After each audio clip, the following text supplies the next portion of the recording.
Magandang araw po mga giliw naming tagapakinig. Maririnig natin ang kwento ng isang anak na pinagkaitan ng karapatang magdesisyon para sa kanyang sarili. Siya ay si Stella. Tatlo kaming magkakapatid, 2 babae at 1 lalaki. Parehong matalino sina kuya at ate, kung kaya sa kanila ipinagkakatiwala ni Papa ang negosyo namin. Pero ako, dahil mahina raw ang utak ko, kahit ang pagpili ng mapapangasawa ay si Papa ang nagdesisyon para sa akin. Hindi ko alam, dun pala magsisimula ang kalbaryo ng aking buhay. Stella, ang galing-galing talaga magsalita ng asawa mo, no? Full of wisdom. Oh, you are very blessed dahil ikaw ang asawa niya. Salamat sa mga papuri niyo sa asawa ko. I'm sure, siya ang paboritong manugang ng papa mo. Wala namang paboritong manugang si Papa. Pero lahat nasa business industry, kaya nagkakasundo silang lahat. Ay, naku ako. Asawa ko lang ang mahilig sa business. Ako I have my own interest. Naalaman ko ang involved ka sa mga community outreach programs. Oh, yes. Aanhin ba naman namin ang pera kung hindi naman namin isi-share sa mga nangangailangan? We are being blessed so that we can be a blessing to others. Uy, minsan nga. Isama mo naman kami dyan, Stella. Diba? Ha? Ha? Stella? Sa tingin ko, ano ba? Masyadong preoccupied ang isip mo. Nakaka-pressure bang maging asawa ng isang kilalang negosyante? Minsan. Pero may tanong ko naman sa'yo, Stella. Ano yun? Kumusta naman ang sex life niyo ni Miguel? Ha?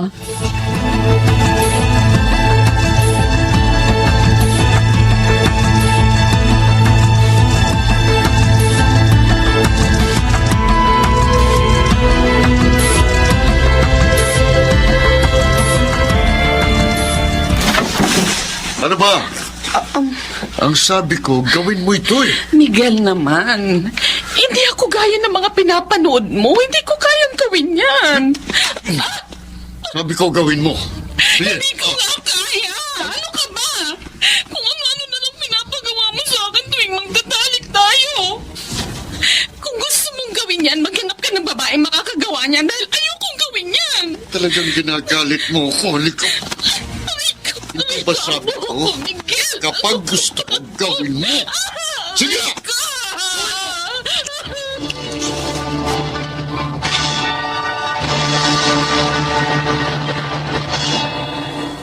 Stella, yan na ba yung mga dokumentong galing kay Miguel? Oo, Papa. Oh, ba't ganyan ang itsura mo? May sakit ka ba? Wala ho. Wala. Bakit may pasa ka sa mukha? Nagpakatanga ka na naman ba? Nauntog lang po ako, Papa. Uuwi ang ate mo galing US. Ikaw ang mag-asikaso rito sa bahay. Pwede kang mag-hire ng mga dagdag na katulong na mag-aayos ng mga dapat ayusin. Yung kotse niya dapat malinis yun. Kumuha ka rin ng chef na magpe-prepare ng menu. Magkakaroon tayo ng small gathering pagdating niya. Opo, Papa.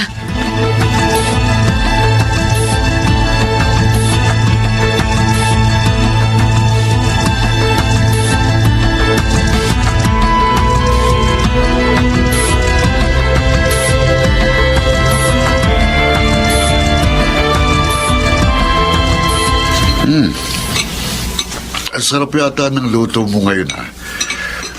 Gusto mo yatang palaging dito kumakain sa bahay. Sana pala nilagyan ko ng laso ng kinakain. Stella, may photoshoot mamaya para sa magazine. Mag-ayos ka, ha? Gusto ko maganda ka. Yung kaingitan ako ng ibang mga businessman for having me a gorgeous wife. Kasama pa ba ako sa photoshoot? Tama nga, Papa mo, no? May kahinaan din talagang utak mo, eh.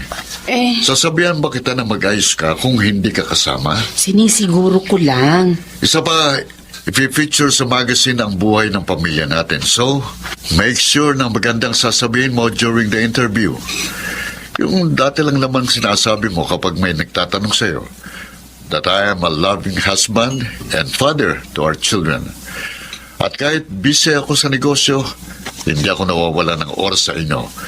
Because you are my priority, lalo na ikaw. Ha? Paliwanag ba yun?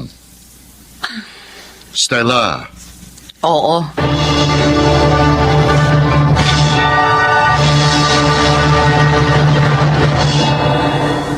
Oh, good to see you, Mrs. Chen. Good evening, sir. Nasaan ang asawa mo? Oh, kausap ang manugang mo dun sa labas. Oh, sir. Ganun ba? Good evening. Oh, mabutit nakarating ka, Maria Elizabeth. Sir, sabi ko naman sa inyo, huwag niyo akong tatawagin sa buo kong pangalan. Kapangalan mo ang asawa ko, kaya I prefer calling you by your given name. Nice seeing you again, sir. Where is si Stella? Oo nga. Hindi ko pa nakikita si Stella.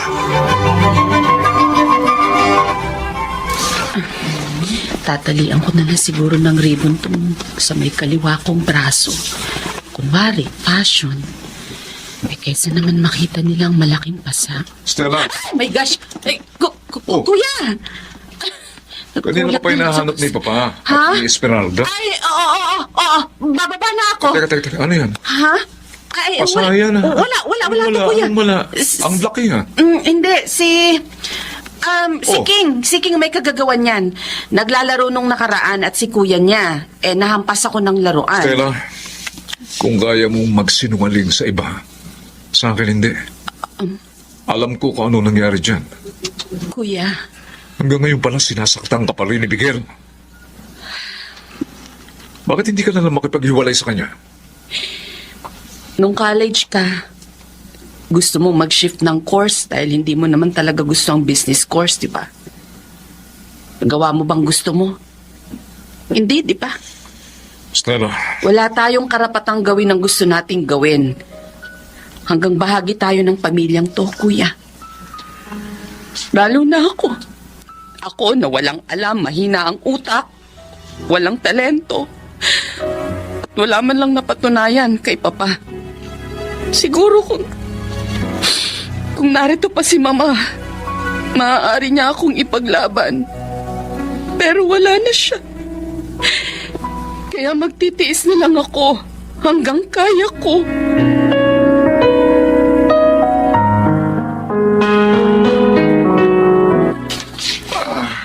Sunod-sunod ang business meeting. Nangalay na balikat ko. Masayin mo nga ako, Stella. Totoo ba, Miguel? Hmm? Dinala mo rito sa bahay ang babae mo? Ano? Tinatanong ako kanina ng panganay natin kung sino raw yung kasama mo rito kahapon habang wala ako. Ah, si Carmi. Oo, sinama ko rito. Sabi ko naman sa'yo, pwede kang mambabae hanggang gusto mo, pero wag na wag mong ipapakita sa mga bata. At kailan pa nagkaroon ng kapangyarihan ng mga salita mo, ha? Kaya kong tiisin lahat ng kabastusan mo, pati ang pananakit mo sa akin. Wala akong pakialam kahit maliitin mo ako sa harap ng ibang tao. Pero wag na wag mong ipapakita at ipaparamdam sa mga anak natin ang masagwang imahe ng pamilyang to! Sinisigawan mo ba? Dahil punong-puno na ako sa'yo! Ano na ikaw?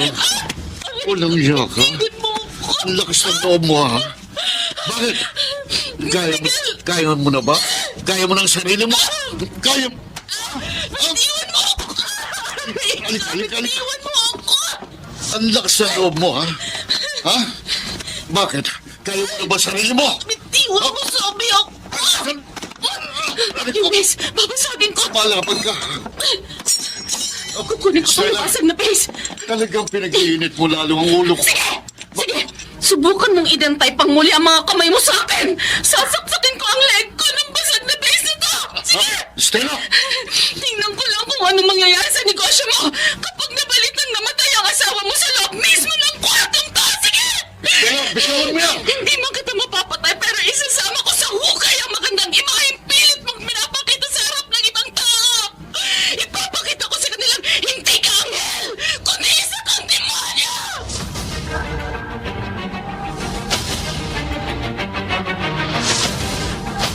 Makikipaghiwalay ka kay Miguel? Alam mo ba kung ano yung sinasabi mo? Ha, Stella?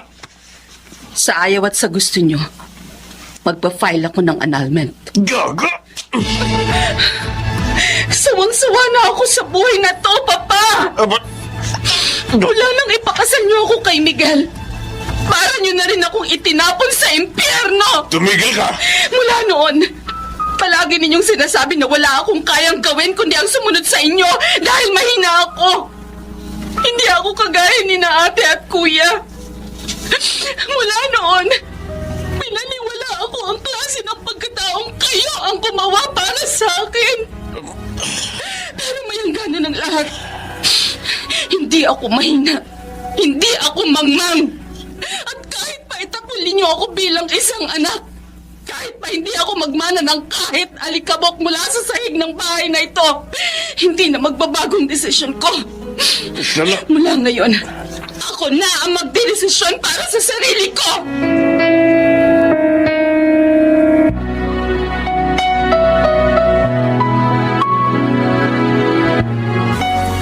Kumusta kayo rito ng dalawa mong anak? Pinadala ka ba rito ni Papa? Para alamin kung nagawa kong panindigan ng desisyon ko, Kuya?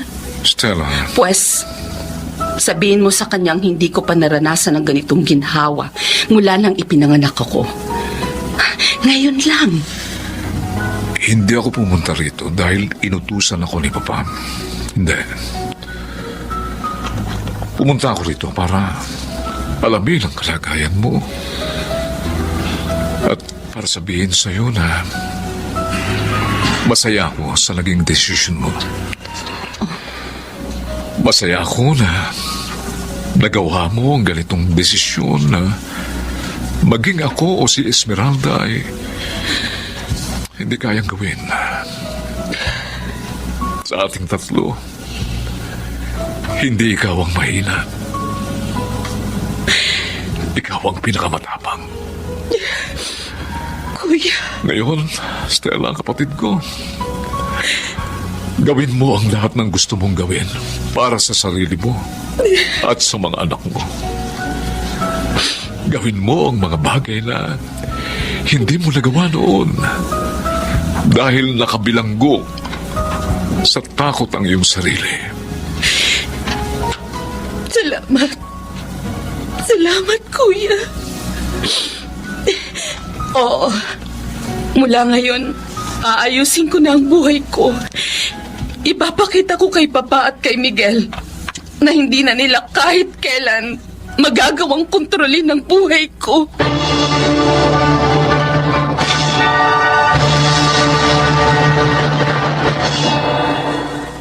Aaminin ko, mahirap ang naging desisyon kong yon. Ngunit kung nais nating baguhin ang ating buhay, kailangan nating maging matapang na gumawa ng mga mahihirap na desisyon. At higit sa lahat, ay panindigan ito. Nagtatrabaho ako ngayon sa isang pribadong kumpanya at marahil, naaayon sa kagustuhan ng Diyos ang ginawa ko. Dahil ramdam kong kahit mahirap, nakakaya ko. Ako po si Stella at ito ang aking buhay. Ang buhay ni Stella ay isang aral para sa atin na hindi natin maaaring kontrolin ng ibang tao ang ating buhay. Dahil higit kanino man, tayong nakaalam kung ano ang tama at nararapat para sa atin. Mga nagsiganap, Phil Cruz, Junel Benabin, Rosana Villegas, Susan Robles, June Martin Legaspi, at Jenaline de la Cruz sa papel na Stella. Naglapat ng angkop na tunog Jerry Mutia, sa musika Boboy Salonga, superbisyong teknikal Bong Buyar at Eric Lucero. Creative Consultant Phil Cruz, Production Assistant Anching Cruz. Ito'y mula sa panulat ni Rita Labanon, sa direksyon Salvador M. Royales. Ito ang aking buhay.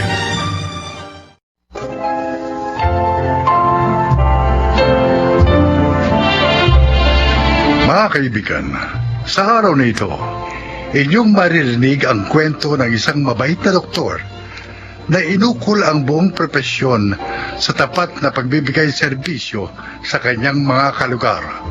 Siya ay si Dr. Leyva. Isa akong family practice physician. Samantalang isa namang pediatrician ang aking asawang si Dr. Amor Leyva. Nakapwesto ang aming family clinic sa kabilang bahagi ng katapat naming estero na bago makarating ang mga pasyente ay kailangan pang sumakay sa isang banggang disagwan. Araw-araw mahaba ang pila ng mga gustong magpagamot sa aming klinika.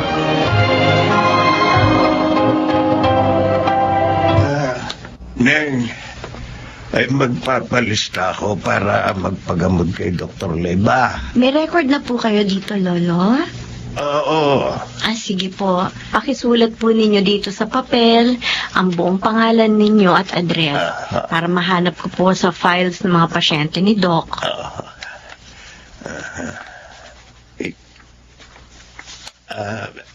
Ito, Neng. Tapos ko na isulat ang pangalan ko at address sa papel na binigay mo. Sige po, Lolo. Maupo po muna kayo sa mahabang bangkong yun, ho. Pakihintay nyo lang po na tawagin ko ang pangalan ninyo kung kayo na po ang susunod na pasyente ni Doc. Social distancing lang po tayo sa upuan, ho. Oo, Neng. Sige, haba ng bangko eh. Salamat.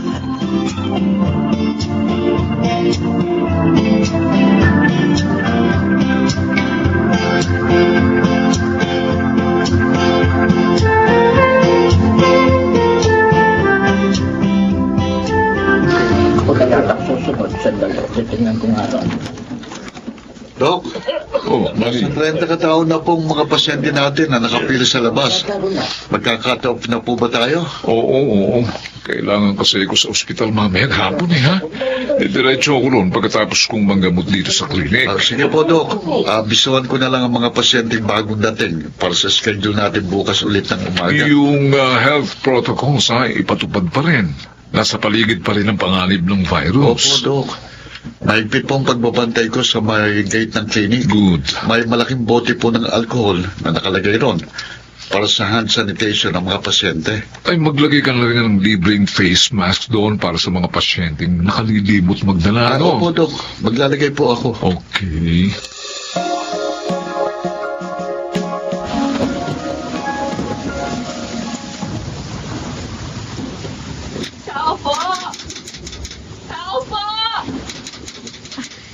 Sino kaya yung matandang babaeng yun na nakalampag ang gate ng clinic? Parang may karga pa siyang sanggol, Kasi pa naman ang ulan.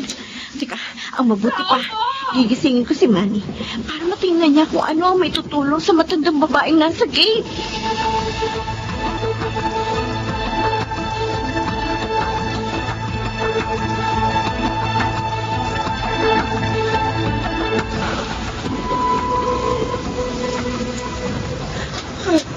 Oh, wala. Ano pong problema? Basta na kayo, pati ang apo nyo. Ang apo ko, kinukumbulsyon. Tumitirik na mga mata. Kailangan ko ng tulong ni Doktora Leyva para magamot ang apo ko. Parang awa mo na tawagin mo si Doktora. Pero tulog na po si Doktora, Lola. Pwes, gisingin mo! Oh. Gisingin mo! Parang awa mo na. Tulungan mo ko. Gisingin mo si Doktora. Ayoko mamatay ang apo ko. Ayoko!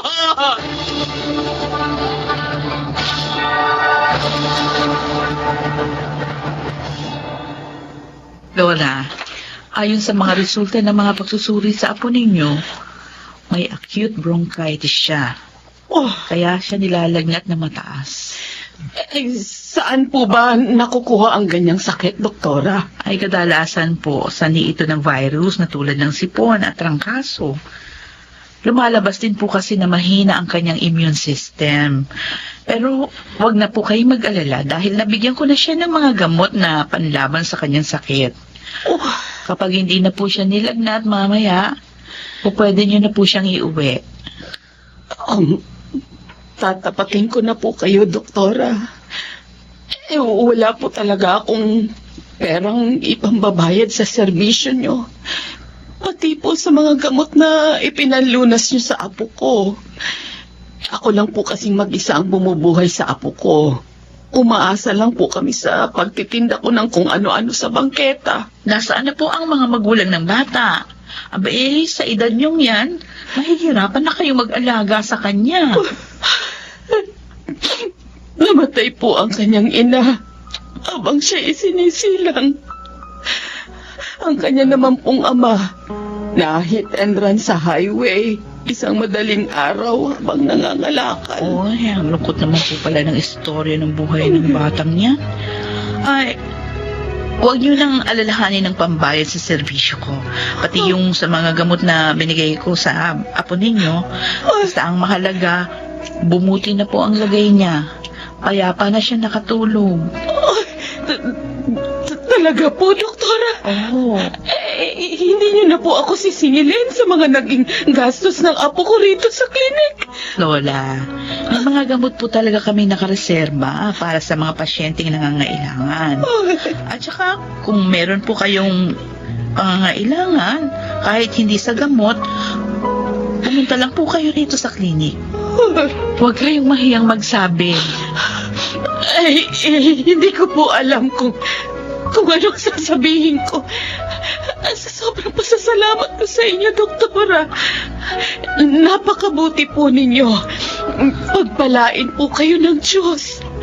Pagpalain po kayo, Doktora.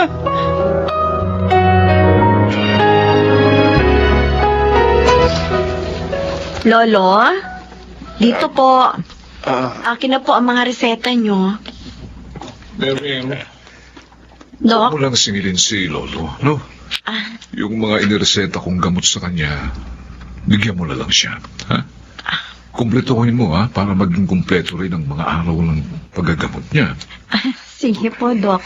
Ako na pong bahala sa mga gamot ni Lolo. Sige, excuse me. Ayoko na kayo. Pero may konti naman akong perang pambayad sa ilang pirasong gamot, Ineng.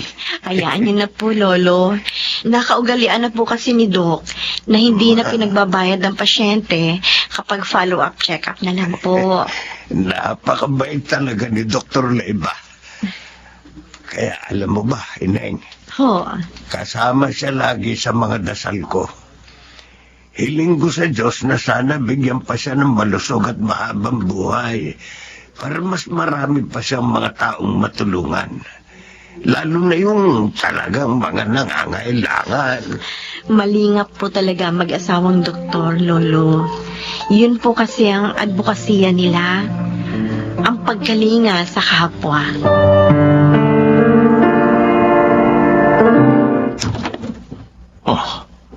Ano yung pagkalabog na yun? Parang sa clinic room lang, asawa ko lang galing, ha? Doc, si Doktora Neva po. Biglang nawala ng malay sa klinik. Ano? Maputlang-maputla na po si Doktora. Doc! Diyos ko, ang asawa ko.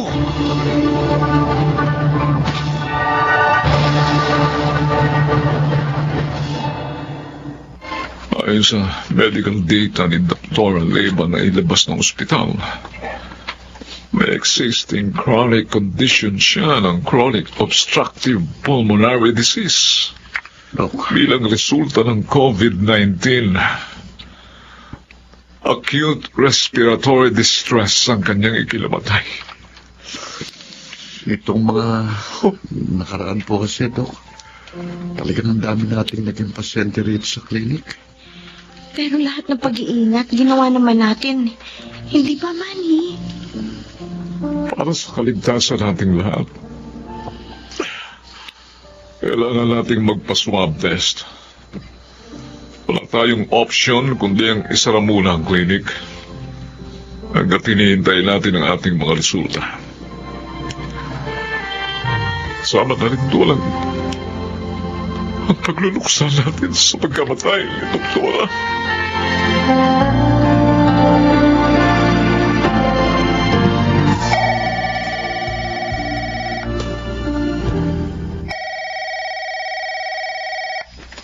Hello, sino po sila? Hello, Dr. Leiva.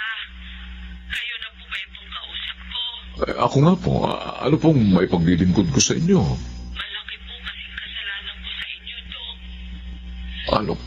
Sana lang po, mapatawad niyo ako. Hindi ko po kayo maintindihan. Sino ba ito? Si Lola Huling po, yung matandang babaeng nagdala ng apong umitirik na ang mga mata nung isang hating gabi. Yung sanggol na ginamot po ni Doktora Leyva. Opo, natatandaan ko. Nagising din po ako ng gabing yun na malakas ang ulan. Nakagustuhan ko pong madugtungan ang buhay ng apo ko. Kahit alam kong positibo ako sa COVID-19. Isinugod ko po siya riyan sa klinik niyo. Positibo kayo sa COVID-19 nang nandalin niyo rito ang apo niyo sa klinika? At kaya po ako tumawag sa inyo ngayon. Nakukonsensya po ako, Dok. Oh, Naniniwala po akong sa akin nahawa si Doktora. Ako ang dahilan ng kanyang pagkamatay. Patawarin niyo po ako. Hindi ko po sinasadya. Hindi po, Doktor. Diyos ko.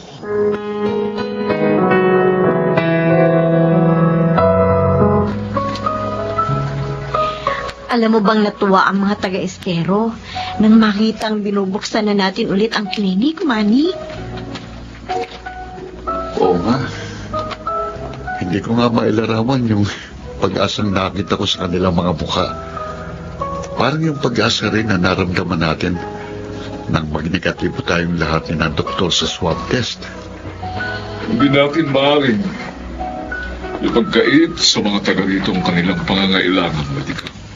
Doc, Oo, masakit man ang naging pagkamatay ng asawa kong si Doktora Leyva. Pero hindi yun dahilan para isa-isang tabi natin ang pangangalaga sa medikal na kalagayan ng ating mga kalugar.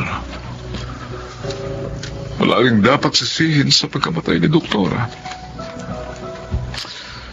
Nasa maselang panahon tayo ngayon. Wala tayong kontrol sa mga maaaring mangyari. Kahit pa sa kamatayan. Malaki ang responsibilidad ng propesyong ito sa bawat buhay. At yun ang dapat nating ipagpatuloy.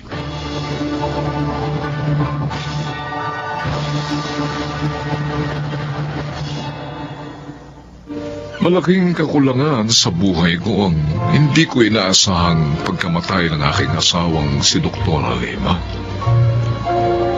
Pero hindi sa kanyang pagkawala natapos ang aming sinimulang advokasya sa aming klinik.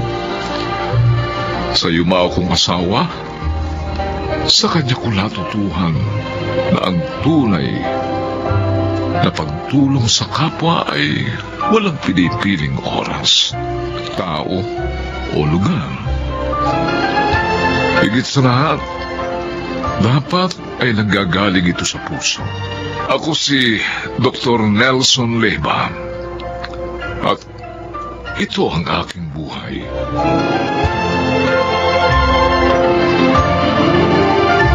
Wala naghihigit pa sa paglikap natin sa ating kapwa, tulad ng pagpapahalaga natin sa ating sarili, dahil ang pag-ibig sa kapwa ay ang katuparan ng kautusan. Mga nagsigaraw, Phil Cruz, Yunel Benjamin, Rosana Villegas, Chiquit del Carmen Amor, Jenaline de la Cruz, at June Martin Legaspi sa papel na Dr. Leyva. Naglapat ng angkop na tunog Jerry Mutiao. Sa musika ni Buboy Salonga, supervisyong teknikal Eric Lucero at Bong Boyar. Creative consultant Phil Cruz. Production assistant Anching Cruz. Ito'y mula sa panulat ni Cel Barlaw. Sa direksyon, June Martin Legaspi at Maynard Landicho Jr. Ito ang aking buhay.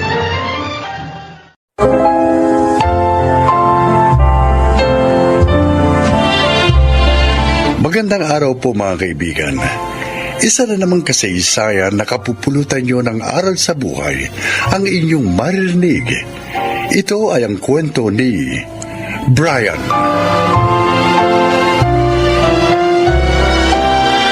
Panganay ako sa amin ni Lorna. 20 anyos lang ako noon nang pumanaw si Itay. Makaraang ilang buwan, nagkasakit si Inay at nasunog ang aming bahay. Kaya naman upang mabuhay, napilitan akong kumapit sa patalim. Nalabis ko naman pinagsisihan. Kaya lahat ay ginawa ko upang mabago ang buhay ko.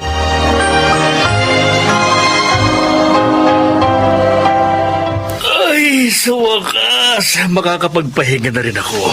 Pagod ka na naman, kuya. Di bale, masaya naman ako, Lorna. Dahil malakas bumenta ang karinderya ko. Oo nga, anak. At dahil doon, naipaayos mo na itong bahay natin. At may 2 tricycle ka na rin pamasada. Oo nga. At naipundar kong lahat ng ito sa loob lang ng 3 taon. Nagtagumpay kang baguhin ang iyong buhay, anak. Abay, pwede ka nang mag-asawa. Naku, inay, palagay ko po, malapit nang dumating ang panahong yon. Malapit na makapag-asawa si Kuya Brian. Ano ba naman yung sinasabi mo, Lorna? Naku, huwag ka nang magkaila, kuya. Halata ko yan. May gusto ka sa kaibigan kong teacher, si Janine.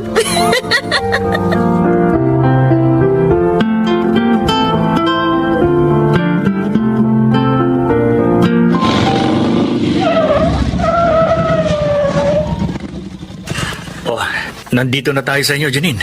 Oo nga. Ay, salamat. Hindi ako gaanong napagod dahil nakuha kong service sa pamimili ko tong tricycle mo. Basta kailangan mo, sabihin mo lang. Oy, siya nga pala. Sino nag-aasikaso sa karinderya mo pag wala ka? Kaya na ng 4 na kasama ko yun. Sabagay, 5 nga pala kayo doon. Malakas kasi. Kaya kailangan ko talaga ng katulong. Magbubukas nga rin ako ng pangalawa kong karinderya. Oh, talaga? Oo. Wow, ang galing mo naman. Palibasa, masarap ka kasi magluto Pinagbubuti ko lang ang negosyo ko. Ito lang kasi ang alam kong trabaho. Dahil wala naman ako natapos na kurso. Kahit naman hindi ka nakatapos ng pag-aaral, naiayos mo ang buhay nyo. Nakakatuwa nga eh. Ay, ano ba yan? Daldal ako ng daldal. Hindi pa pala ako bayad. Ay, teka. Eto. Eto pala yung bayad Huwag na, ko. sige na. Okay na. Okay na yun. Nakakaya naman, Brian. Okay lang. Ilang beses mo na akong hindi pinagbabayad. Okay lang, walang problema. Kaibigan ka naman ng kapatid ko eh. Ganon? Hmm. Kaya kaibigan din ang turing mo sa akin? Ganon ba? Oo, ganun na nga. Ay siya, halika. Tumuloy ka muna nang makapag-juice ka man lang. Ha? Sige na. Ito man lang may ganti ko sa madalas mong paghatid sa akin ng libre.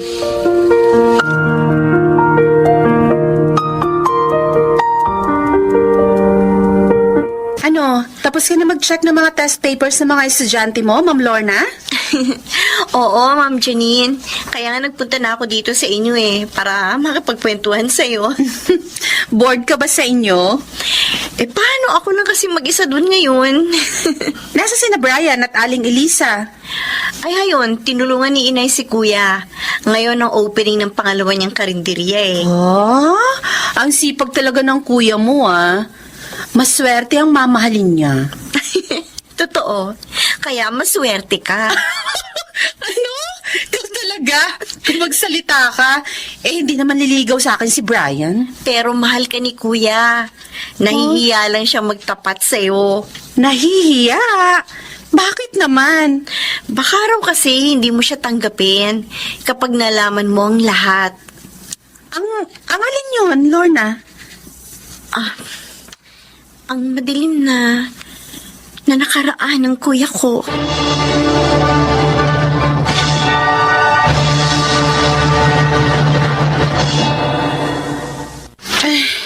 Salamat sa paghatid mo sa akin, Claude. Okay lang yun, Janine. Ikaw lang eh. Kung sinasagot mo na ba ako di lagi ka nang may service. Magandang kotse pa. Hindi pangit na tricycle. Parang may gusto kang tukuyin. Madalas ka kasing magpahatid kay Brian. Naliligaw ba sa'yo mo kong ngayon? Ay, hindi. Kaibigan ko lang ang kapatid niya, kaya kaibigan ko na rin siya. Mabuti naman. Nagsasalos ka ba? Janine, hindi siya bagay sa'yo. Isa kang high school teacher at may kaya sa buhay. Samantalang siya, may negosyo nga. Patakbuhin karinderya lang naman. Sobra ka namang manlait. Malinis na hanap buhay yun. Akong bagay sa'yo. Dahil pareho tayong titulado at may kaya sa buhay. At saka marami ka pang hindi alam kay Brian. Na kapag nalaman mo, ikahiya mo siya. At least siya, naiayos niyang buhay niya. At hindi niya tinatapakan ng iba para lang maiangat ng sarili niya. Janine, Pasensya ka na, Claude. Biglang sumama ang pakiramdam ko eh. Pwede ba? Umalis ka na.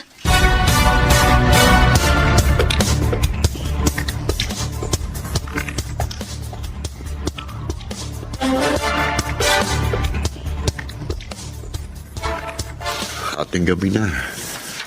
Ayaw pa rin akong dalawin ng antok.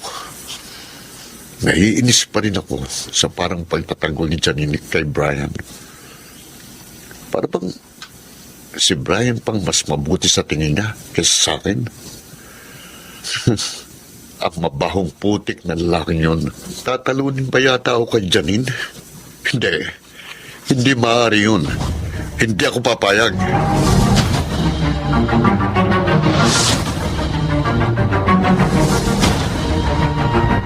Anak, sabi mo napagod ka sa pag-aasikaso ng mga karinderya mo. Hoy, bakit ating gabi na? Hindi ka pa matulog. Hindi po ako makatulog, Nay. Si Janine ba ang iniisip mo? Nay, inihatid po siya ni Claude kanina sa bahay nila. Dadalawin ko po sana siya pero nang makita ko sila, hindi na po ako tumuloy. Manliligaw ba niya ang lalaking yan? Yun po ang sabi ni Lorna. Dapat kasi anak, magtapat ka na rin sa kanya nang hindi ka na nahihirapan pa ng ganyan. Natatakot po ako na eh. Nag-aalala ako. Baka kasi masaktan lang ako. Huwag mo katakutang masaktan ka. Ang mahalaga, lumabang ka. Mahirap yung nasasaktan ka dahil wala kang ginagawa. Nay, alam niyo naman po ang dahilan kaya nag-aalala ako. Lahat ng tao ay may karapatang magmahal at mahalin. Kaya huwag kang magpatalo sa takot.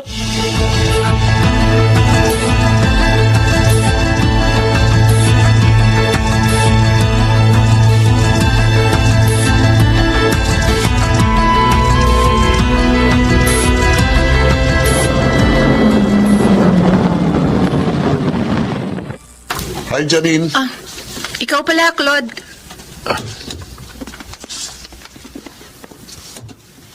Nahirapan kang sumakay?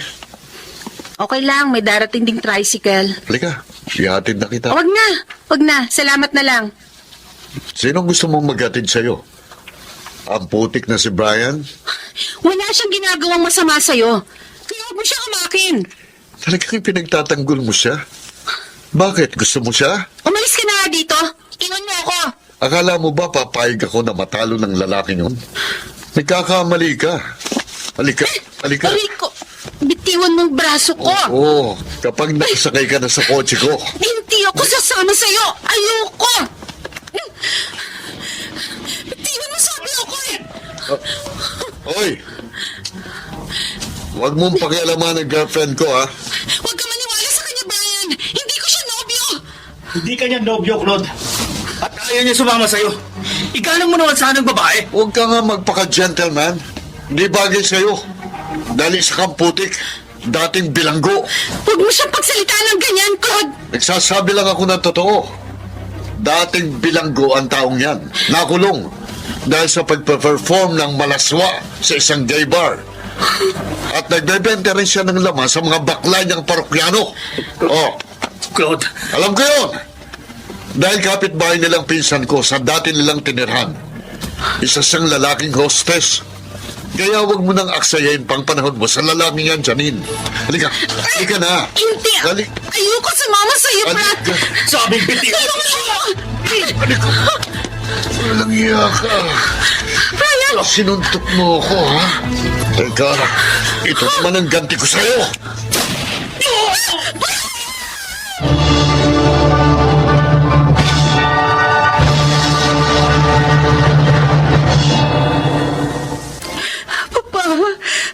Papa, iniligtas ako ni Brian. Oh, Kung hindi siya dumating, malamang natangay na ako ng Claude na yon. Kumusta naman siya? Ay, kumusta na siya ngayon, anak? Ay, ginagamot pa po siya ng mga doktor. Pero nasa ospital na po si Aling Elisa at Lorna. Papa, ayoko mawala si Brian. Ayoko. Sa nakikita ko sa'yo, mukhang talagang mahal mo siya. Opo, Papa. Pero hindi pa siya nanliligaw, hindi ba? Mahal po niya ako. Alam ko yun. Nahihiya lang siyang magtapat dahil sa nakaraan niya. Eh, kung ano man ang naging pagkakamali niya noon, naniniwala ako na napatawad na siya ng Diyos. Katunayan, maayos ang kanyang buhay. Salamat, Papa. Salamat sa pagtanggap sa kanya. Maraming salamat.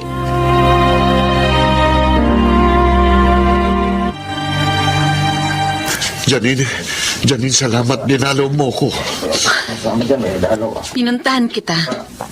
Hindi para dalawin, kundi para sabihin sa'yo na hindi lang ang pamilya ni Brian ang nag-file ng kaso laban sa'yo. Maging ako. Janine, patawarin mo na ako. Nagawa ko lang yung sa labis na pagmamahal ko sa'yo. Masahol ka pa sa bilanggo, Claude. Pinagtangkaan mo ng masama ang iyong kapwa. Kaya dapat lang na magtusa ka.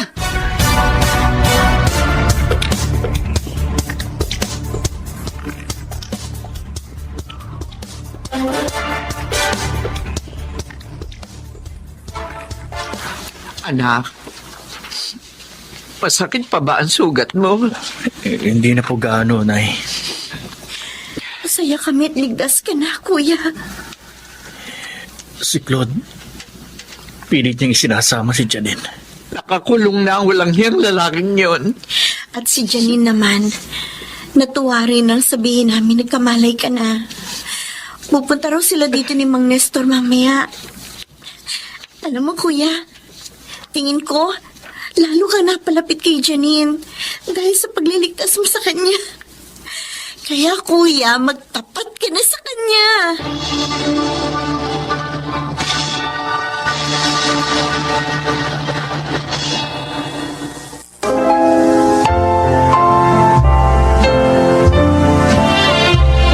Kasal na kami ni Janine ngayon at may isa ng anak. Salamat sa Diyos. Naging madilim man ang buhay ko noon.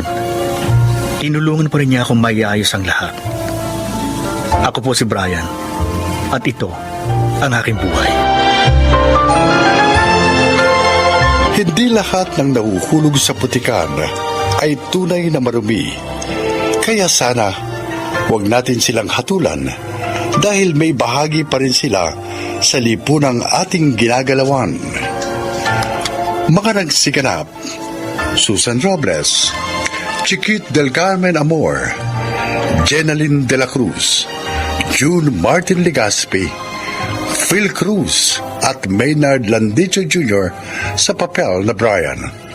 Naglapat ng angkop na tunog Jerry Mutia, sa musika Buboy Salonga, superbisyong teknikal Eric Lucero at Bong Boyar, creative consultant Phil Cruz, production assistant Anching Cruz. Ito'y mula sa panulat ni Selma Corporal Alcantara, sa direksyon Salvador M. Royales. Ito ang aking buhay.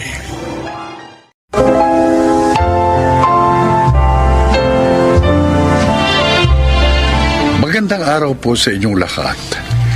Isa na naman pong kasaysayan na kapupulutan ng aral sa buhay ang inyong maririnig. Ito ay ang kwento ni Ludi.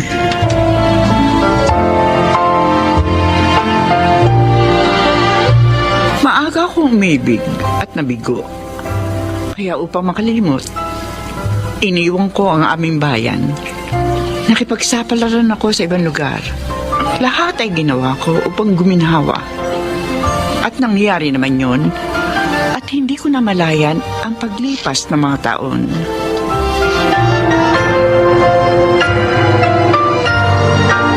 Wow! Aling Ludi, ganda pala ng bahay niyo, oh. Oo nga.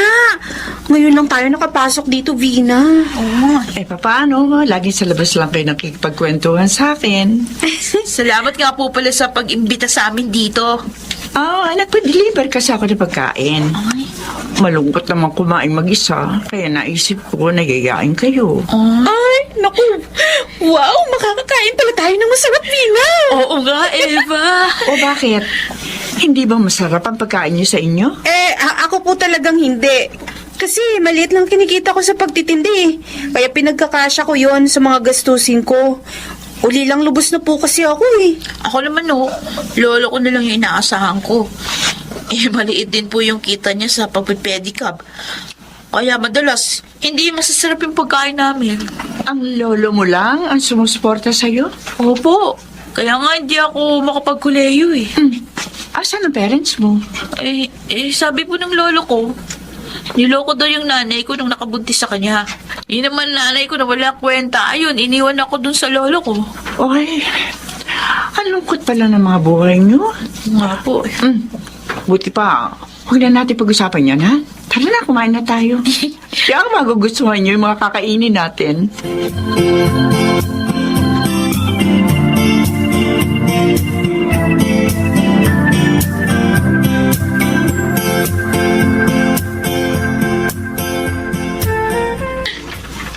Aba, Apo!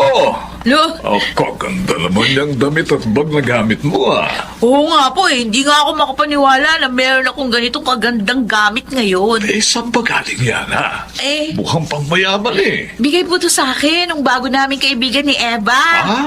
Oo, siya rin nga binigyan eh. Pero, mas marami nga lang yun sa akin. Ipinamili kayo? Ganon? Hindi po. Nagamit niya na to. Pero ayaw niya na. Kaya binigay na lang sa amin. Ganun ba? Opo. Taga saan ba yung bago niyong kaibigan? Naku, mayaman siguro, no? Mukha po siyang mayaman, Lolo. Ang ganda nga po ng inuupahan niya.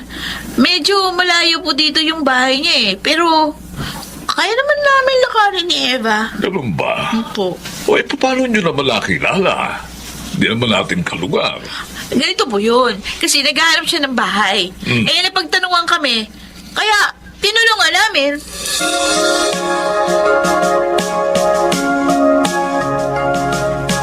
Ang yaman naman ng bago niyong kaibigan.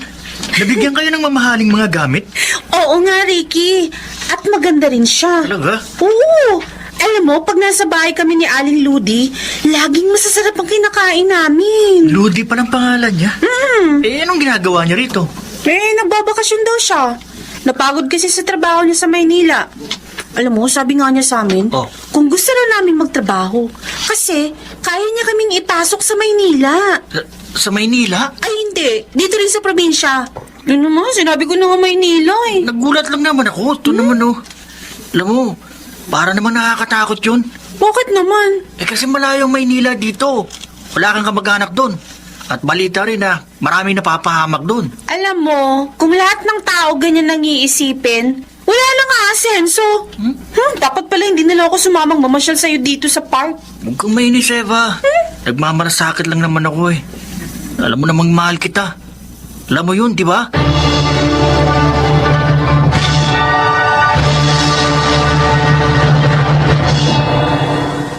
Ayan. Tigisa kayo ng pabango. Katulad yan ng pabango ko. Thank you, Aling Ludi. Thank you po. Higit pa riyan mabibili nyo pag nagtatrabaho na kayo ng Maynila. Ay, talaga po? Oo. Giginhawa din ang buhay nyo. Ay, ako po, gusto kong sumama sa inyo, Aling Ludi. Nung makaahon naman ako sa kahirapan. Ikaw, Vina. Gusto ko rin po. Kaso, yung lolo ador ko. Baka hindi ako payagan. Ay, ako, walang problema, Aling Ludi. Dahil ako na lang po ang magpapasya para sa sarili ko. Buti. O, sige. Isasama kita pag alis ko next week, Eva. Paano naman ako, Aling Ludi? Gusto ko rin sumama. Oh, teka. Ganito. Kakausapin ko lolo mo. Okay ba yun sa'yo? Ay, sige po. Magiging palagay na ang loob ni Lolo pag nakilala niya na kayo. Paano kung hindi ka pa rin payagan ni Lolo Ador, Vina? Madali lang naman yun eh. O, dito ka sa niya. Huh? Ako, magagalit pa ang lolo ko pag ginawa ko yun. Mawawala din yung galit niya pag napadalhan mo na siya ng pera.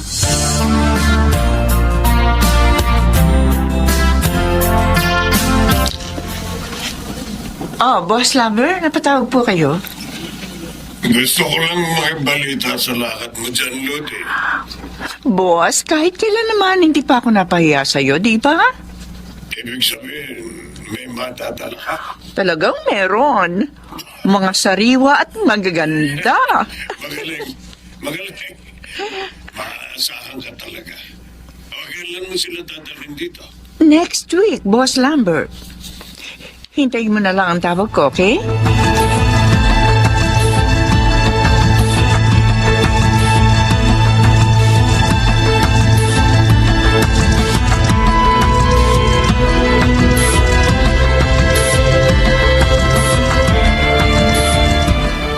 Lolo, Oh, bukas po sasama ko dito si Aling Ludi. yung bayamang kaibigan nyo ni Eva? Opo. Naku, Apo, hindi ba't sabi ko sa'yo, ayokong umalis ka, ha? Abay, mahirap na. Baka mapahama ka. Hindi natin kilalang lubusan ang sasamahan mo. Kasama ko naman po si Eva eh. Ay, bata rin si Eva na tulad mo. 19 lang. Matanda lang sa'yo ng 2 taon. O anong magagawa niyo para makaligtas kung sakasakali man? Wala naman kayong kakilala sa Maynila. Mukha naman pong mabait si Aling Ludi. No, sige na. Pumayag na kayo sumama ako sa kanya. Apo. Para makaipon ako at makapag-aral sa kolehiyo. Bukas po ha, kakausapin niya kayo. Apo. Pakinggan niyo naman sasabihin niya.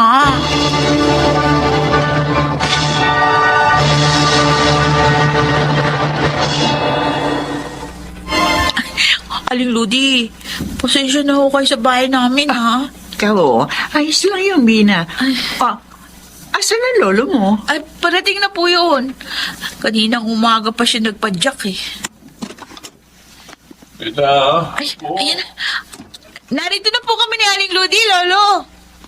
Oh, narito na pala ang bisita mo. Opo. Eva. Lodi. Kilala niyo siya, Lo? Itay. Ha? Teka, ba't tinawag niyo siyang Itay? Aling Ludi? Siya na po ba? Itay. Oh. Nasira ang bahay natin sa Samar. Tinangay ng bagyo. At yun din ang ikinabatay ng iyong ina. Ano po? Tinulungan ako ng kaibigan kong taga rito sa Bicol. Kaya kami napunta rito ng anak mo. Ano? Anak niya ako? Lolo? Oo, Apo. Si Lodi, ang iyong ina. Kayo?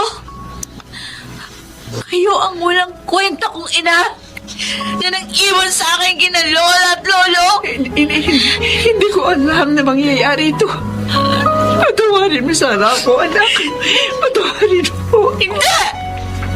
Hindi ko kayo mapapatawan! Hindi!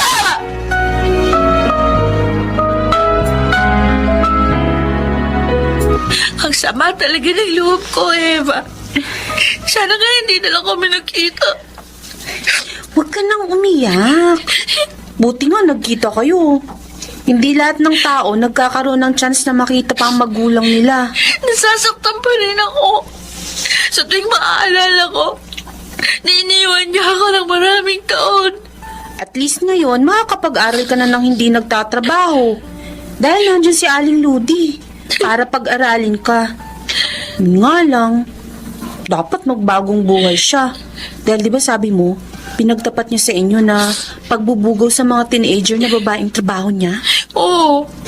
Kaya nga, nakaligtas tayo sa ganung trabaho. Hingin mo na lang sa nanay mo na magbago na siya.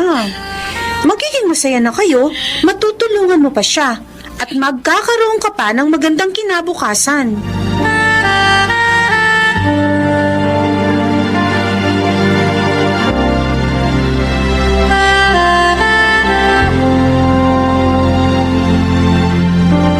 Wala pa rin ba siya, Itay? Oo. Malamang nagpunta yun kay Eva. Doon sa kaibigan niya matalik. Alam ko ang bahay niya. Pero, Itay, Gusto ko sana magpunta roon, Tay. Pero baka lalong magalit sa akin si Wina. Mabigla ang anak mo sa kanyang natuklasan. At nasaktan din. Kaya hayaan mo muna natin siya. Pag hindi siya buhay hanggang mamaya, akong susundo sa kanya kina Eva. Itay, pasensya na po sana kayo.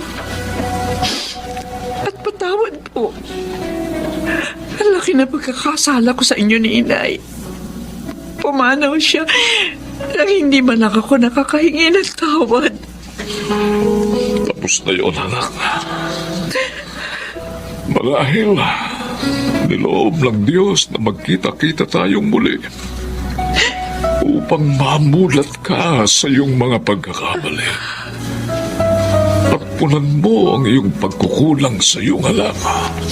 Itay, mapatawad pa kaya niya ako?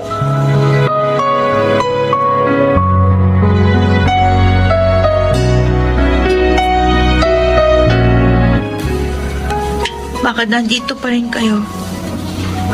Dapat umuwi na kayo doon sa malaki yung bahay.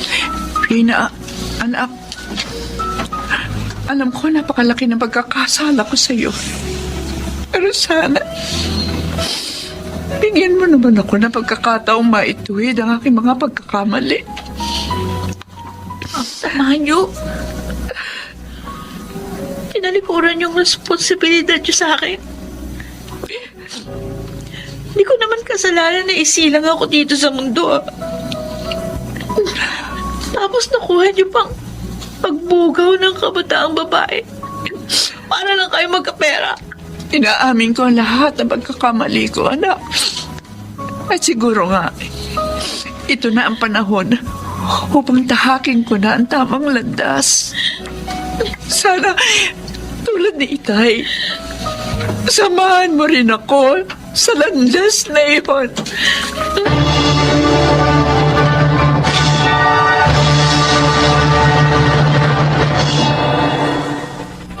Sa awa ng Diyos, pinatawad ako ng aking anak.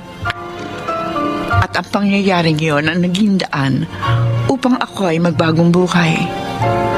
Sana po inyong hinapulutan ng aral ang aking kasaysayan. Ako si Ludi at ito ang aking buhay. Laging mayroong puwang para sa nagbabagong nilalang. Huwag lamang balikan ang masamang kinasanayan. Mga nagsiganap: June Martin Legaspi, Rosana Villegas, Jenaline de la Cruz, Lionel Benjamin, Maynard Landicho, at Susan Robles sa papel na Ludi. Naglapat ng angkop na tunog Jerry Mutia, sa musika Buboy Salonga, supervisyong teknikal Bong Muyar at Eric Lucero, creative consultant Phil Cruz, production assistant Anching Cruz. Ito'y mula sa panulat ni Thelma Corporal Alcantara, sa direksyon Salvador M. Ruelas. Ito ang aking buhay.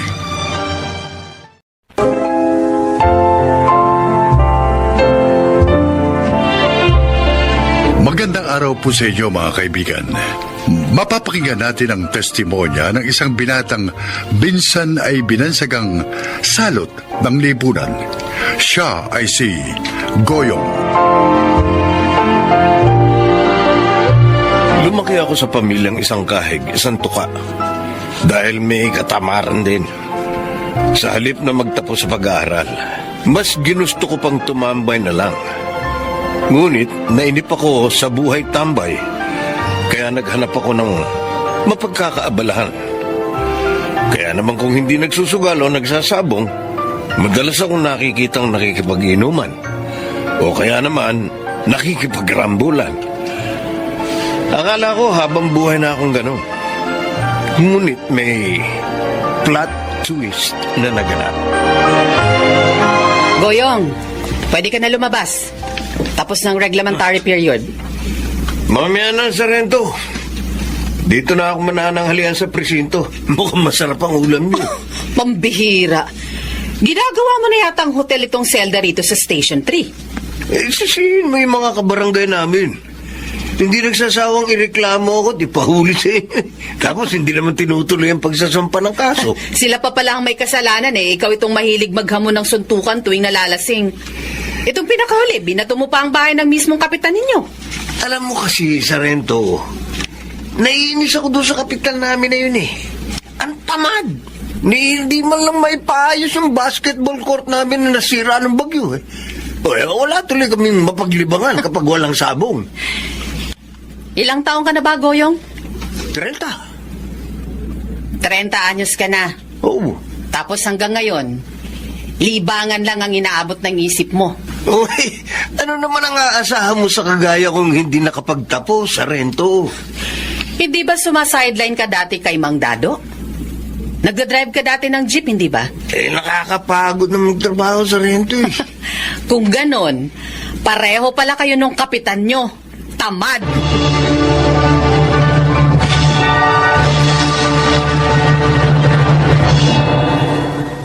Oh, Tinay, saan ka ba galing? Nagsimba po. Bago na palang parish priest natin dito. Mukhang matanda na pero parang very cool Simba ka ng simba, wala namang nangyayari sa buhay natin. Hindi naman sinasagot ng Diyos yung mga panalangin mo. Linggo pa man din ni Nay. Pwede ba? Huwag na kayo maglitanya. Ay, anong gusto mong gawin ko? Manahimik. Pagod na ako sa buhay natin ganito. Ang tatay mo, araw-araw, lasing. Ang Kuya Goyong mo. Teka, asan ka ba itong si Goyong? Parang 2 araw ko nang hindi nakikita. I'm home! O yan ang hinahanap ninyo. Saan ka na naman ang galing, Goyong, ha? Arin ako.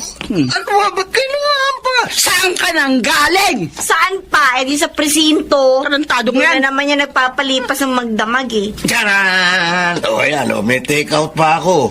Adobong manok. Pinabaunan ako ni Sarento. Ganyan ay, imbis na magdadaldal na naman kayo dyan, buti pa kumain na tayo. Ha?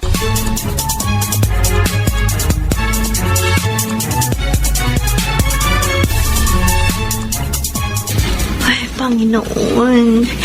Kailan mo ba babaguhin ang kapalaran ng pamilya namin? Pagod na rin ako sa ganitong buhay. Isa pa, nakikiusap pa ako sa inyo, Diyos ko. Baguhin mo na ang Kuya Goyong ko. Natatakot na ako.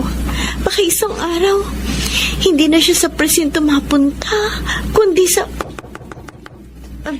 Tinay! Si Inay? Tinay!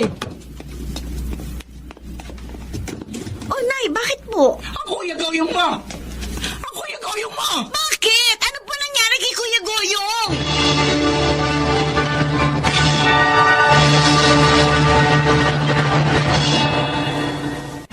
Kasalanan mo ang lahat ng ito, Berto. Bakit ba akong sinisisi mo, ha? Hindi ka naging magandang halimbawa sa anak mo. Kaya yan, lumaking barumbado. Uy, baka ako bang kasama ng anak mo nang lumaki sila?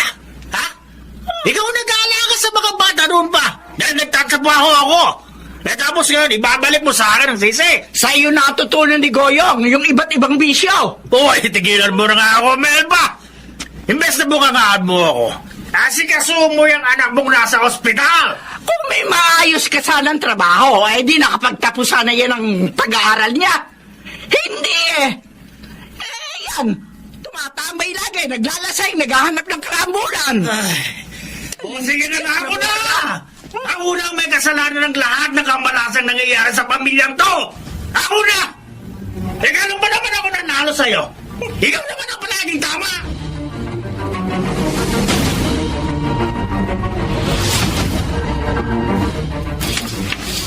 Oh, saan ka na naman pupunta, Kuya? Di pa naghihilom yung sugat mo sa kilay mo tapos nangingitim pa yung paligid ng kaliwa mong mata, oh. Nabubulong na ako rito sa bahay. Kuya, muntik nang himatayin si nanay na makita kang duguan. Akala niya nabasag na yung bungo mo. Ang drama nyo? Oh, Kuya Goyong, sabi ko malis eh. Kuya! Hoy! Ala ka na! Tigas ang ulo mo!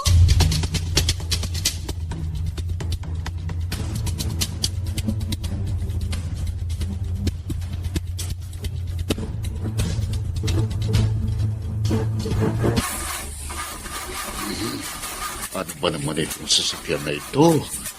Kung kailan ako nagmamadali, saka naman nagpapapansin. May ikakasal ako ng alas 8 ng umaga. 7:30 na ng umaga. Nangyari? Ay, salamat sa Diyos. Mukhang may mabuting Samaritano. Ano yan? Ayaw mag-start ng makina eh. Pari kayo? Oo. Aba, knockout ba? Ano? Kako, knockout ba yung kasuntukan mo? Sa tingin ko, ikaw ang tumumba eh. Ano, tama ba ako?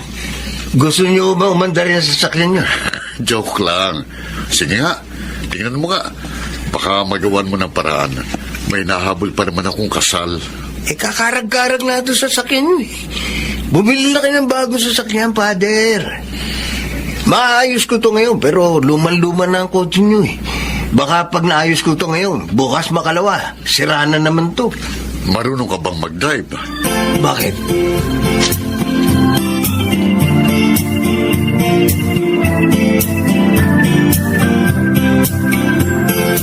Goyong, ikaw ba yan?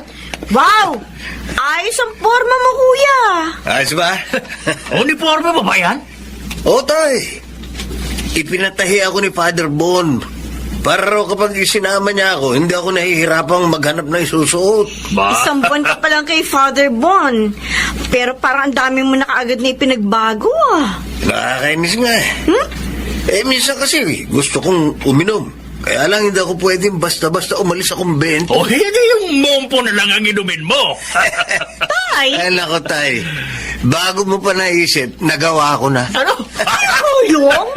Isang beses lang naman kasi nahalata ni Father Bon eh. Ayun, kinagalitan ako. Yan, buti nga sa'yo. Lalayasan ko na nga sana siya eh. Kaya lang, ewan ko ba sa paring yun? Parang lumalambot ang puso ko sa kanya. Kasi, iba ang tingin niya sa akin. Iba ang pagtingin niya. Hindi gaya ng pagtingin ng karamihan sa akin na salot ng lipunan. Ang turing niya sa akin, isang tao na kapaki-pakinabang.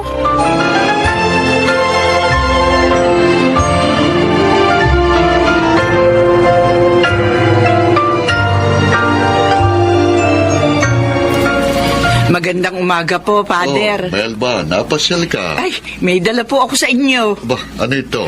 Mga bagong pitasuyang abukado. Ba, mukhang masarap ito ah. Salamat. Si Goyong nasa kabilang opisina. May tinuturo ang mga kabataan. May activity kasi kami sa susunod na linggo. Magaling din palang magsayaw ang anak mo. Magsasayaw sila ng may kanta sa simbahan. Kaya siyang nagtuturo. Ay, nasilip ko nga po kanina. Father Bon, maraming salamat po. Alam niyo ho ba, dati ho kasi sakit ng ulo ko yung si Goyong. Sa totoo lang, naku, hinihintay ko na lang na may magbalita sa akin na napatay na yan ng mga kaaway niya. Doon kasi ho sa amin, palagi yan naghahamon ng away.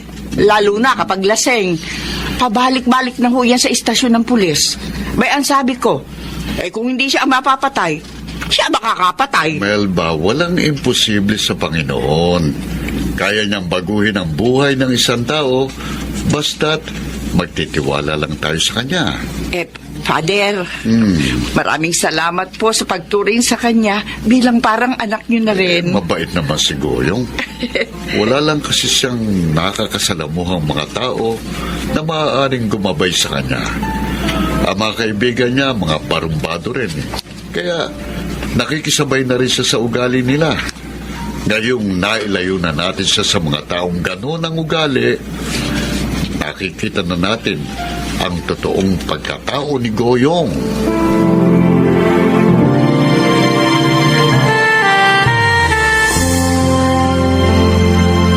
Ay, ano ba yan? Ay, nawag tanda-tanda ko na, Goyong, para magbasa yan. O isa pa wala akong salamin. Hindi ko na mababasa ang malilit na letra gan. Nakakuha na naman kayo ng palusot eh. O sige, pagdating ng sweldo ko, Ano? ipagagawa ko kayo ng salamin sa mata. Ha?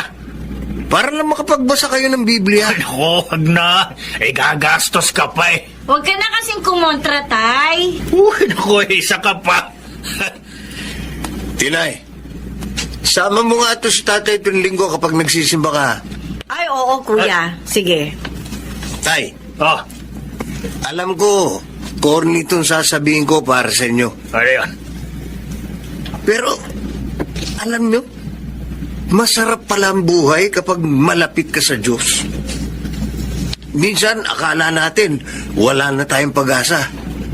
Wala na tayong mararating sa buhay. Pero kapag isinuko mo pala ang buhay mo sa Diyos, pati mga problema mo, unti-unti mong makikita ang pagbabago.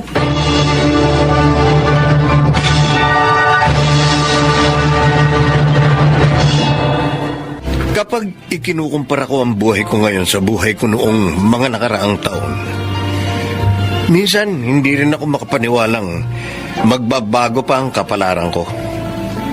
Hindi ko alam na ang dating salot ng lipunan magiging produktibong mamamayan. May papel pala talagang ginagampanan ang ating environment sa ating pagkatao. Dahil palaging mga barbado ang kasama ko noon, kaya ganun na rin ako. Pero nang nakilala ko si Father Bon at ang iba pang mga naglilingkod sa simbahan, nag-iba na rin ang ugali ko. Higit sa lahat, nakilala ko ang Diyos. Ako si Goyong, at ito ang aking buhay. Habang nabubuhay ang isang tao, hindi imposible ang pagbabago, lalo na kung gugustuhin niyang magbago. Baka nagsiganap. Chiquit del Carmen Amor, Susan Robles, Jenaline de la Cruz, Baynard Landicho, Phil Cruz, at Lionel Benamin sa papel na Goyong. Naglapat ng angkop na tunog Jerry Mutia sa musika ni Buboy Salonga. Supervisyong teknikal Eric Lucero at Bong Buyar. Creative Consultant Phil Cruz. Production Assistant Anching Cruz. Sumulat ng ating kasaysayan Rita Labanon. Sa direksyon Salvador M. Rioles. Ito ang aking buhay.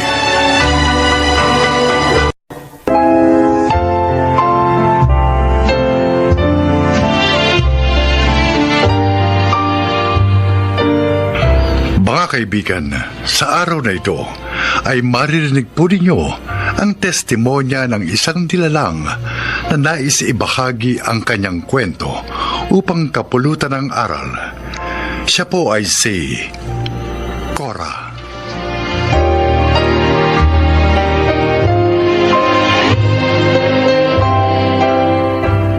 Isa akong ina na may kapansanan.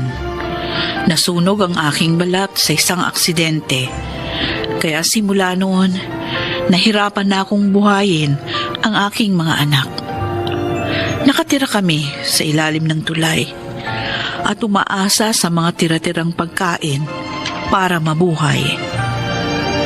Ito ang aking buhay.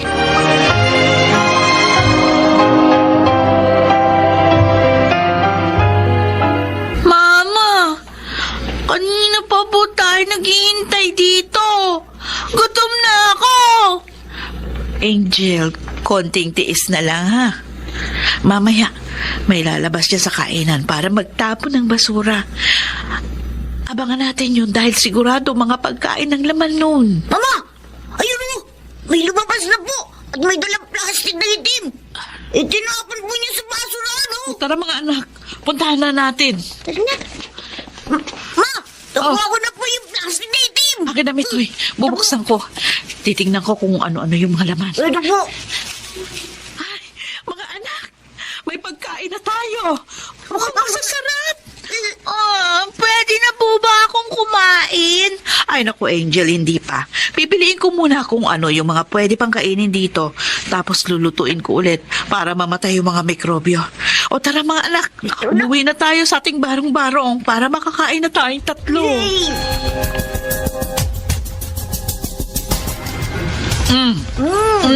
Ano mga anak? Nasarap ba? Opo.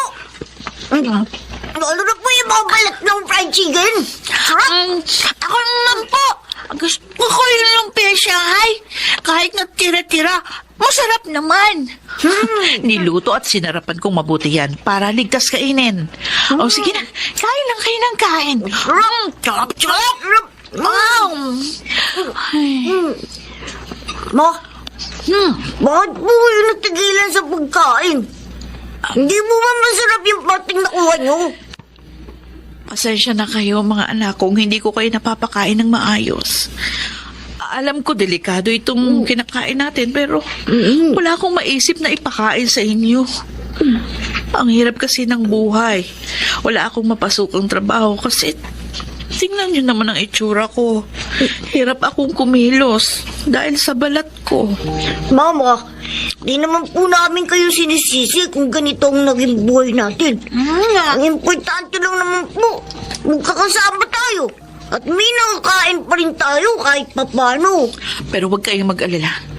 Kapag may pagkakataon ako, pakakainin ko rin kayo ng malinis at sariwang pagkain.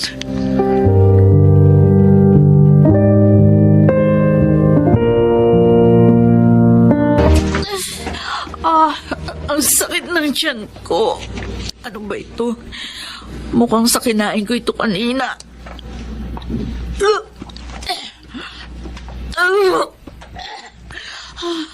Buti na lang, hindi sumakit ang tiyan ng mga anak ko.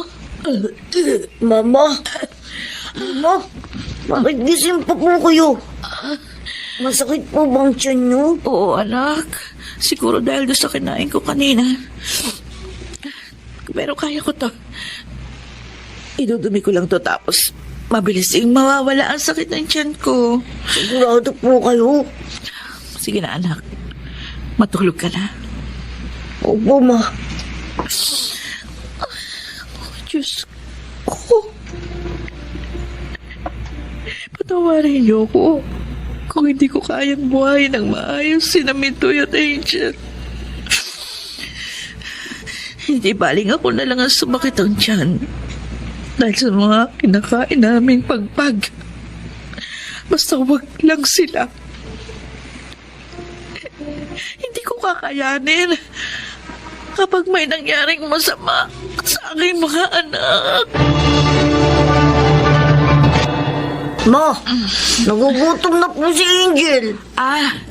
Sandali lang mga anak. Iniisa-isa ko pa itong nakuha kong pagpag kanina. Mitoy, ito, tingnan mo, oh. Ayan, Oh? mukhang hindi po naggalaw yung pagkain yan. Mga karne ng baboy ang karamihan sa nakuha natin. Pag napili ko ng lahat, tsaka ako magluluto ng adobo. Oh, Tamang-tama. May toyo, suka at pamintang binigay sa akin si Aling Tekla. Ang sabihin mo kay Angel, konting tiis na lang. Opo. Makakakain din tayo.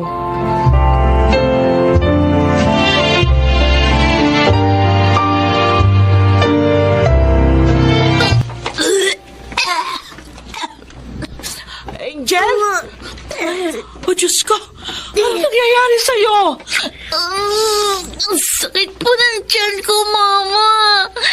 Tulungan niyo po ako. Mitoy! Mitoy, halika, dali! Bakit po? Ang kapatid mo! Sumasakit ang tiyan. Tulungan mo akong kargahin. Hihingi tayo ng tulong. Opo.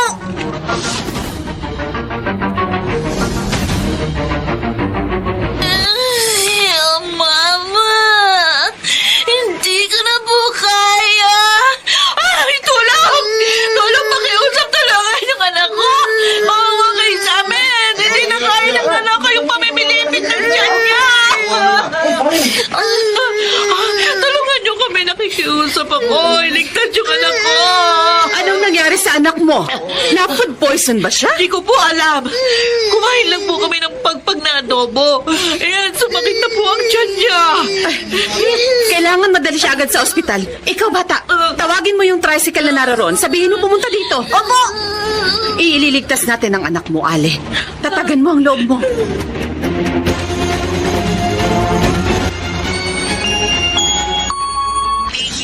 Doktor, kumusta na po ang lagay ng anak ko? Ligtas na ang bata. Tama kayo. Sumakit ang tiyan niya dahil sa kinain niyang pagpag. Mrs., hindi po talaga safe kainin ng mga pagkain nang galing sa basura dahil contaminated na ito ng mga mikrobyo na pwedeng magdulot ng sakit sa sino mang kakain nito. Wala po kasi kung mapapakain sa mga anak ko. Mahirap lang po kami. Wala pong trabaho. Hindi po ako matanggap dahil sa itsura ko. Kaya pagpag lang po ang kaya kong ibigay sa kanila. Ganun ba? Opo. Pasalamat tayo sa Diyos dahil naagapan ang sakit ng anak mo. Dahil kung tumagal pa yan, pwede niya yung ikamatay. Ay, sige, Mrs. May asikasuhin pa akong ibang pasyente, no? Maiiwan ko na po kayo. Salamat po, Doktor. Opo. Salamat po, iniligtas yung anak ko. Anong sabi ng doktor? Ligtas na daw po ang anak ko. Naku, maraming salamat sa inyo. Tinulungan niyo akong madala si Angel sa ospital. Ano po palang pangalan nyo? Cora po. Ako si Mrs. Cruz. Nagtatrabaho ako bilang social worker sa DSWD. Huwag ka mag-alala sa babayaran dahil ako na ang sasagot ng bills. Ako na rin ang bahala sa mga gamot ng anak mo. Ano ko, Mrs. Cruz? Malaking bagay po itong ginawa niyo para sa amin. Ilalapit ko rin sa DSWD ang mga anak mo. Baka meron silang maitulong sa inyo.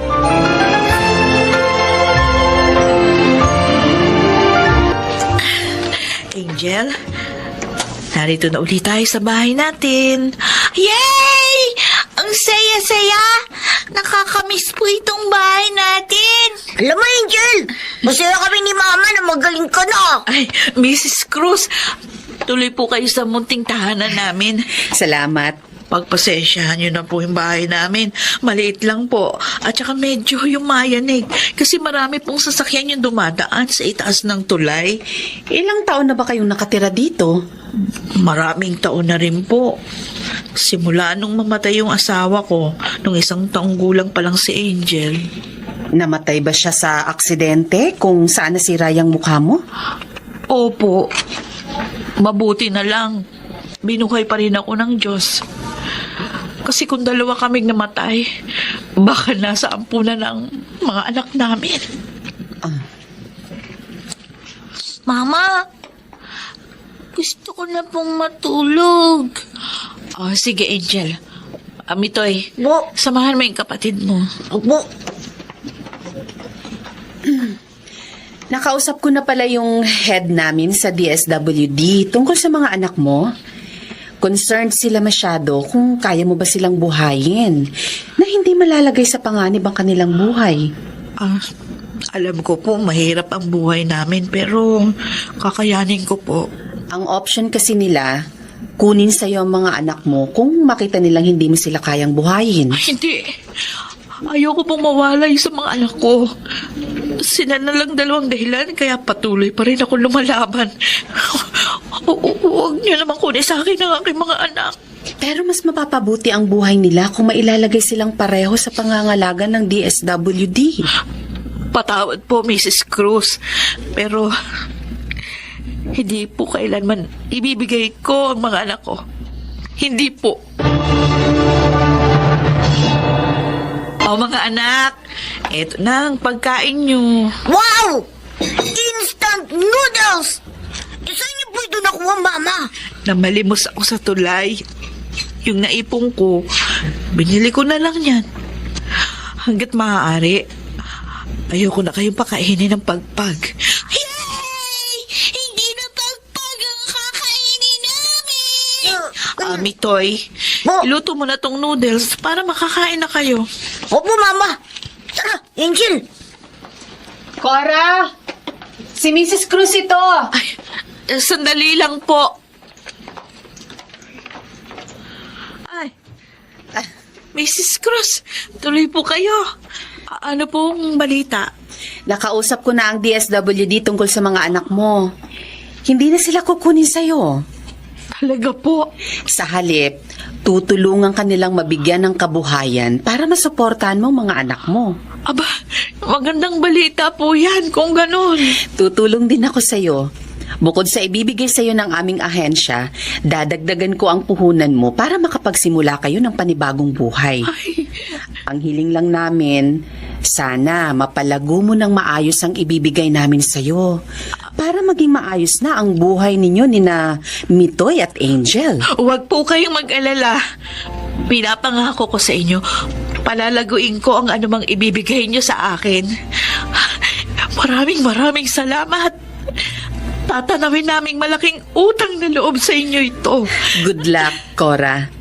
Naway gabayan kayo ng Panginoon.